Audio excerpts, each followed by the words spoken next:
Hello, welcome back to Sawdog Woodworking. Now today we're not going to actually be working with wood. As a small business owner, I have to wear many different hats. Today's hat is going to be a mechanic. My wife's Honda Pilot needs new rear brakes, so we're going to be changing the rotors and the brake pads.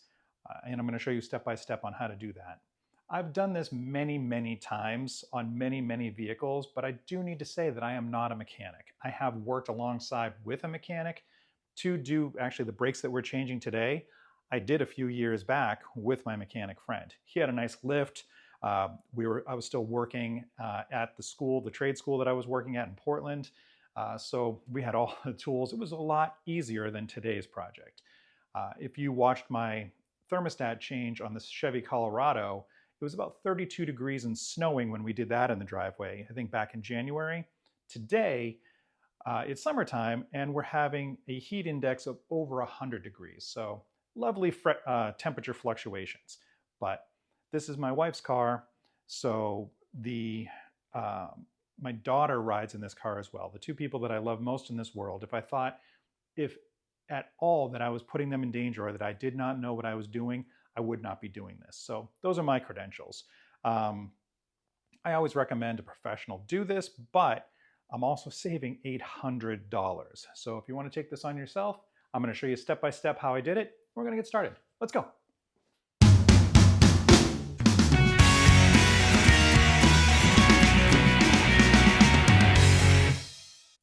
So I've already technically done the brake job and it went well, so you'll see that in a minute.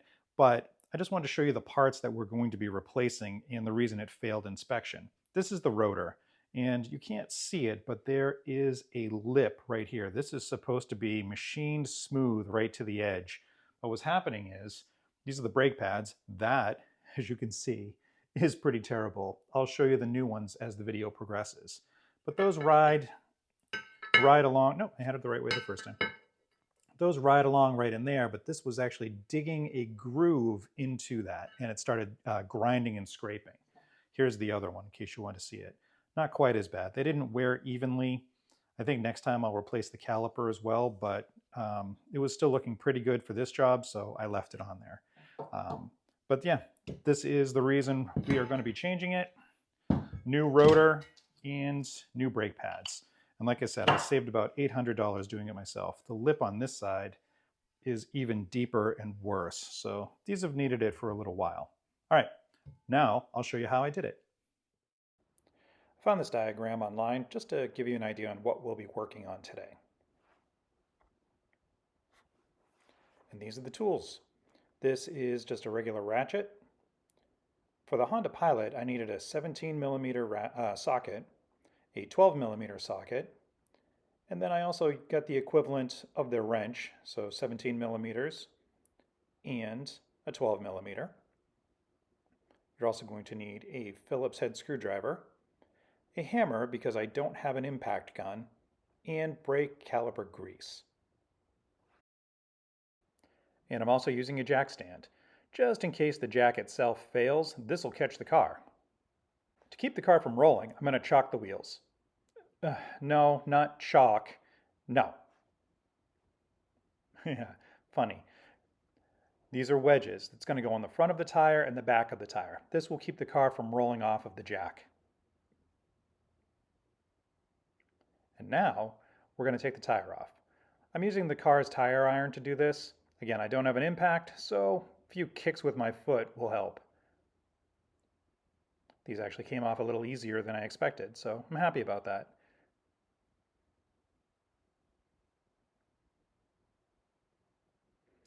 You'll notice that I kept the tire on the ground while I'm doing this. If you lift it up, it'll start to spin.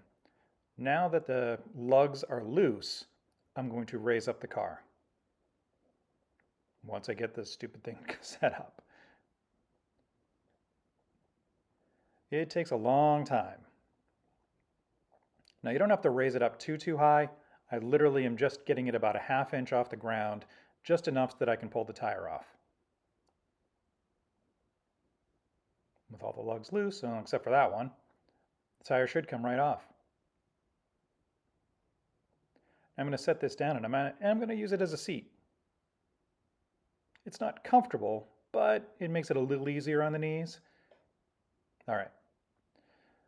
So I'm going to switch from one side of the car to the other as this video goes along, just because certain things were better views than others, so don't be thrown by that. I'm using the regular box end wrench and my hammer to loosen up the 17 millimeter bolts on the backside. This holds the caliper to the car.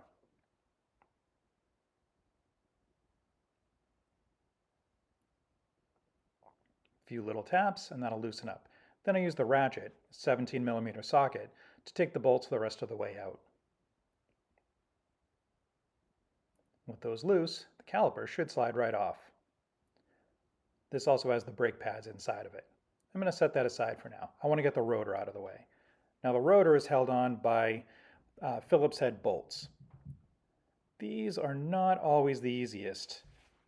These two came out, one of them came out easy and one of them did not. So I actually do have a small impact drill, not an impact gun, and it helped me get the other screw out.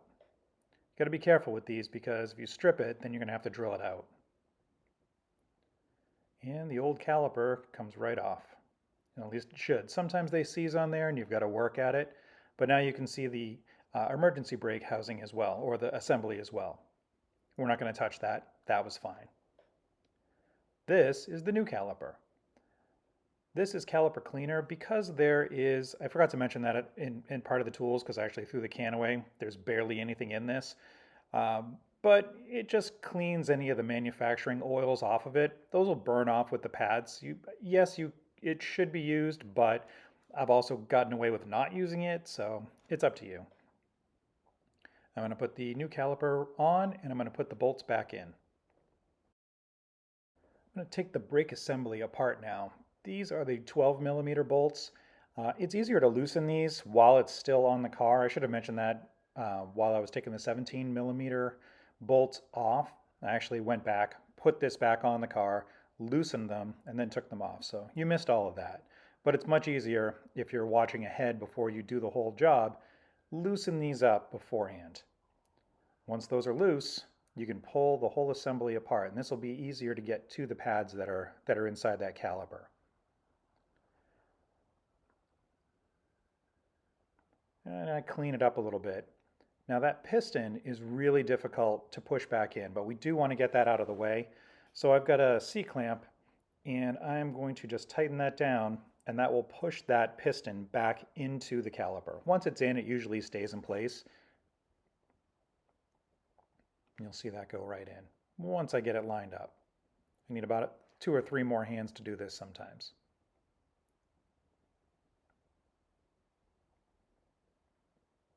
And it's a little tough, but it does go. They make special tools for this, but again, I'm a driveway warrior, so I'm using my C-clamps. Push that right in, nice and flush.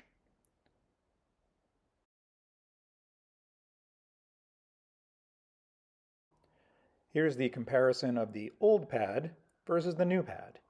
You can see there is a drastic difference in thickness, so these absolutely needed to be changed.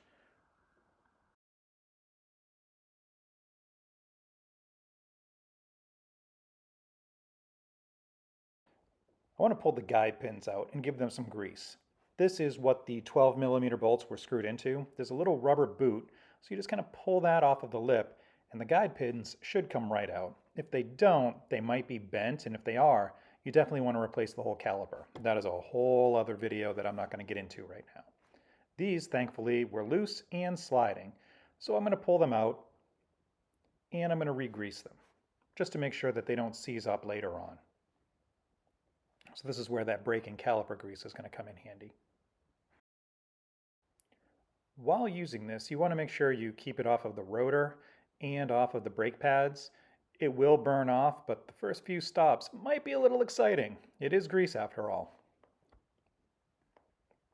And with those greased, I slide it right back in, and I'll make sure that the rubber boot is secured over the little lip.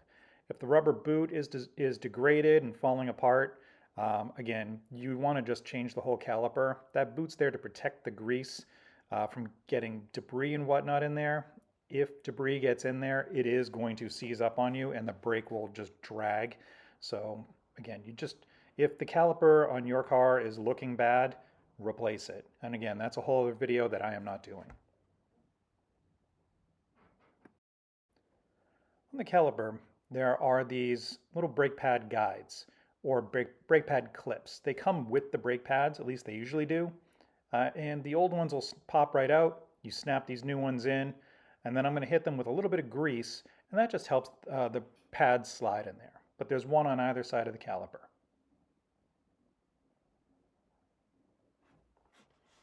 And as I said, they snap right in. A little bit of grease. You want to be careful where you're putting all the grease because, again, you don't want to get any on the pads. So I'm just putting it in those little channels right there. And that's all. Both sides. Once I figure out how to hold it. Little dab there, and little dab there. That'll do it. Now here's the tricky part. Trying to get the pads to stay in those channels. Those channels are all greased up, and the pads want to either slide out the front or slide out the back while you're trying to put both of them together. Plus trying to get them over the rotor, put the whole caliper back together. This is kind of a rookie mistake. And I had done this a few times on my earlier brake jobs before my mechanic friend showed me a better way to do it. So the first thing you want to do is make sure you get the pads into those little caliper bracket or the pad brackets that we snapped in earlier. They go in pretty easy. They only go in one way, at least in my experience, they've only gone in one way. Sometimes I'll give them a little twist in, sometimes they slide right in. But as you can see, they're a little kind of a pain to finagle. But once you get them in, slide them over the rotor. I'm getting ahead of myself. Okay, now slide it over the rotor and line up those holes in back so that you can put your 17mm bolts back in. I'm going to get those both in, and I am going to tighten them up as well.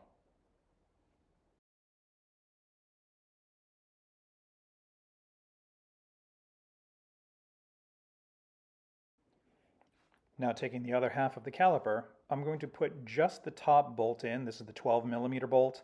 I'm not going to tighten it all the way. I'm going to use this as a hinge.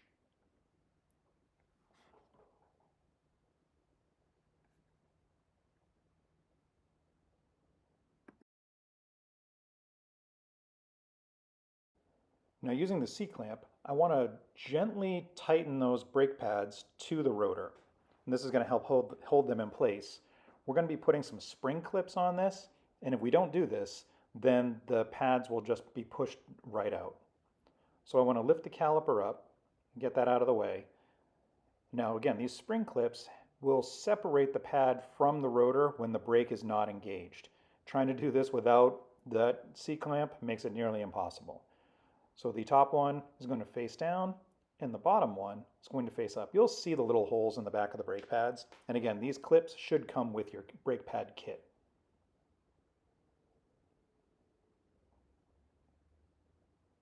And once those are in place, I'm going to slowly lower down the top caliper. Like I said, it's going to use it as a hinge. And once I have those brake pads engaged a little bit under that caliper, then I can safely remove the C-clamp without them springing away. I'm still holding those pads just so they don't spring apart. And if they do, just repeat the whole process. And once that bolt is in and tight, I go back through and make sure all my other bolts are tight. I get them finger tight with the wrench, and then I'll take my hammer and I'll give them just a few light taps. Again, I don't have a torque wrench or an impact gun to do this, so I'm just torquing them to the best of my ability, but not over tightening, so I don't want to snap them. Well, that's it. Put the tire back on, lower the car, and take it for a drive. Make sure those lug nuts are nice and tight. You don't want those falling off. Usually in a day or two, I'll go back through and I'll just make sure everything stayed tight. But beyond that, you've done your first brake job. Pretty simple, right? The first time I did mine, I was absolutely shocked at how easy the process is. And then getting a few pointers from my mechanic friend made it even better. Well, I hope you liked it. Please like, please subscribe, tell your friends, and I will see you the next time. All right, bye.